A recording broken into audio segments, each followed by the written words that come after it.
guys, Badja 100 yung bagong labas. So iba siya sa version 2 na to na 100. So anong naging issue niya, naguntukan yung intake valve sa piston. So singaw po yung barbula na yan sa intake kasi naguntukan sila ng piston. Ano, tama. So naging issue niya yung timing chain niya. Ginawa ng paraan yung tensioner niya para masikipan. So ang naging problema, natuyuan ng langis tapos nanigas yung timing chain kaya nawala na sa timing. So ayan, klasin natin yung block, baka may problema pa. Pero ito positive na to, singaw to. Ayan o. So ito papalitan ng timing chain, sure ball. So goods naman yung block niya. Goods ang block, connecting rod. Goods naman. Itong piston na to, pwede pa natin magamit. Kasi hindi naman siya nabasag. Nauntog lang siya sa barbula. Kaya ayaw na umandar, lumambot na siya. Dahil dito sa timing chain natin.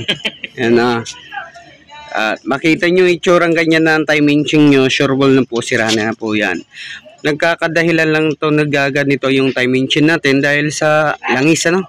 Papabayaan natin, overuse. So yun lang lagi sinasabi natin, yung langis talaga alagaan natin pagdating sa ating sasakyan. Check natin yung piston ring. Okay, tanggalin muna natin yung piston ring, guys. So ang pinaka problem talaga nito is ano po, timing chain. Nawala siya sa timing. Kaya makita siya nagpang. Check natin sa block. Ang block naman goods naman, wala naman siyang gasgas. Yun. So goods pa naman ang clearance niya. Okay. Yun lang problema nito, timing chain. Magbabaklas tayo sa gilid dito.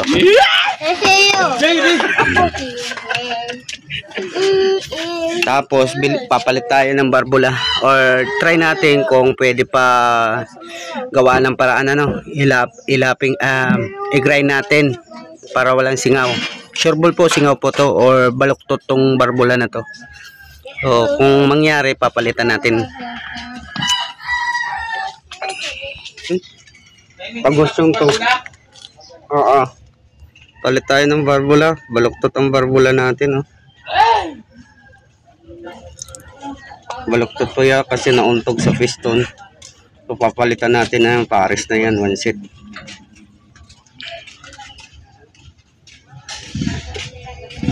Babaklasin lang natin yan, tapos babaklasin rin natin ang gilid dito.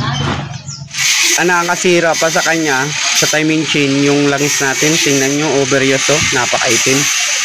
So wala na po yung lubricant. So naghalo na yung carbon yan galing sa piston at lining. So guys, pull out muna natin yung piston, ano. Mahirap na pag magbaklas tayo ng clutch housing, baka mabasag, baka lumaki pa yung damage. Yun, pull out lang natin. So baliktad po ang thread nito, no? Baliktad. Yung paluwang niya pasikip. Ang ikot. Tapos lagyan nyo nito, gawa kayo ng sprocket, tapos gawa kayo nitong DIY pakontra natin.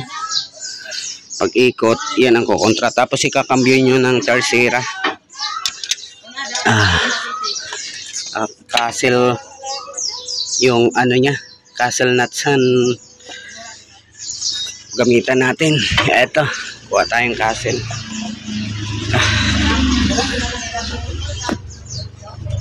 Home service tayo ngayon.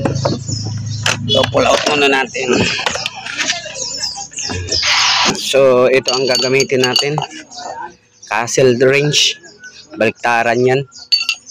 So maliit lang yon. Gamit tayong extension. Then pasikip. Yan ang ano natin sa mantra. Yun. Sikip po ano, baliktad po ang trend nito. Ayan. Kasi papalit tayo ng timing chain, kailangan baklasin natin dito.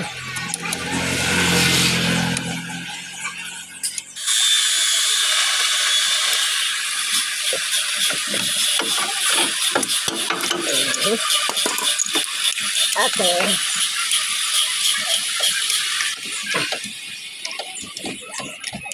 Yan.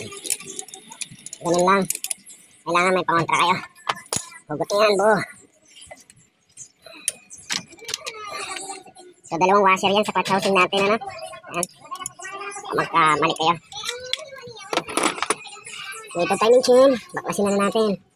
Chikat-chikat na lang. Ito na. Baklas na. Ayan. Ayun.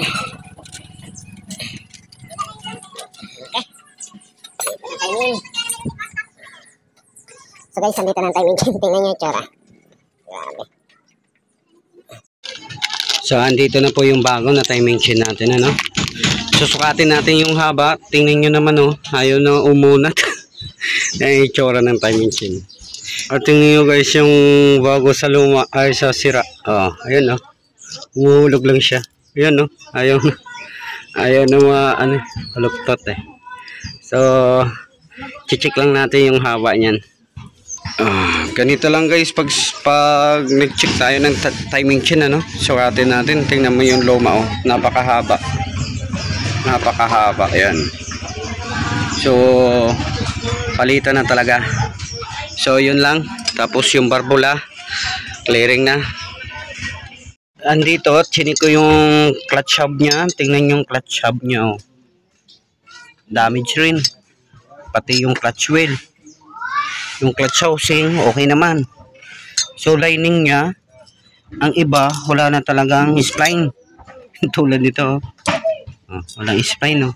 Ubos na. Wala na to sa takbo. Baraliktad pa yung pagkalagay ng ano, plates. Hindi tama. Wala, oh. Mali. Dapat kung saan yung matulis, yun ang palabas. Ayan, oh. Matulis. Oh, baraliktad ang pagkalagay. Eto, tama to. Yung isa mali. So dito, ang nagpalit ito ng lining, basta lang linagay. Ito, mali. Dalawang mali. So titingnan, kakausapin ko pang may-ari kung papalitan niya to. Pero para sa akin, palit talaga to. Ito, clutch hub, clutch wheel, clutch lining, para maganda hatak, matagal masira. Ito, naapektuhan to dahil sa overuse, paggamit ng langis, hindi tama. Natin to guys, gasket, inassemble ko na yung plug nya. Head guide. Itong guide, hinagay ko na. So ito, bago ng barbula. Ayan. Pag dito, sabay nyo na to. Para di masyado mahirap.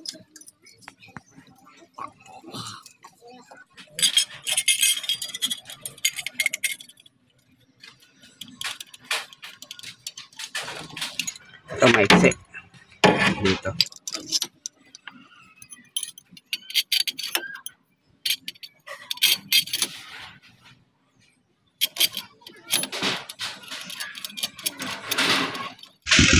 Timing.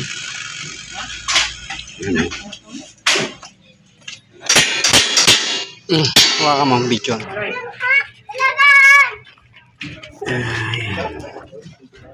Katap na siya.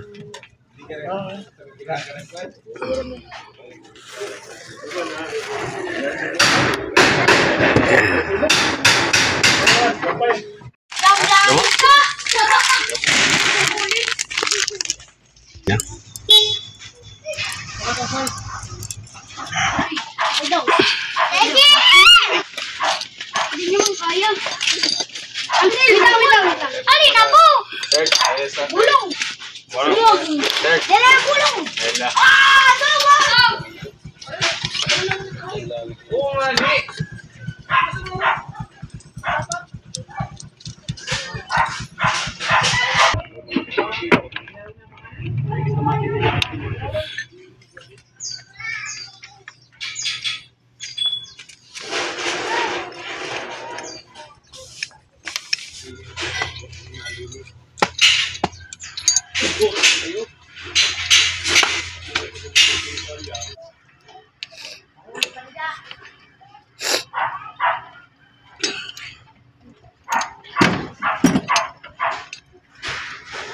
Dapat may place siyang ganyan ano.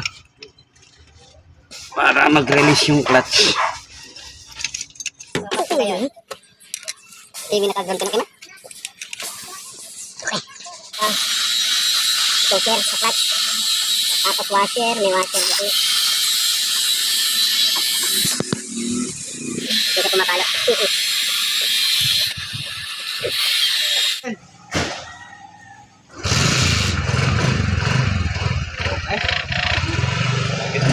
Lapit mo. Try pa ulit.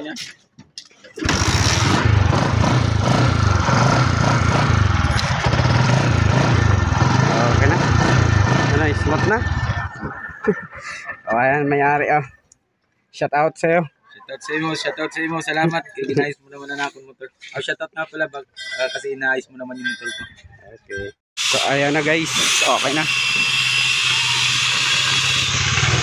Sagka.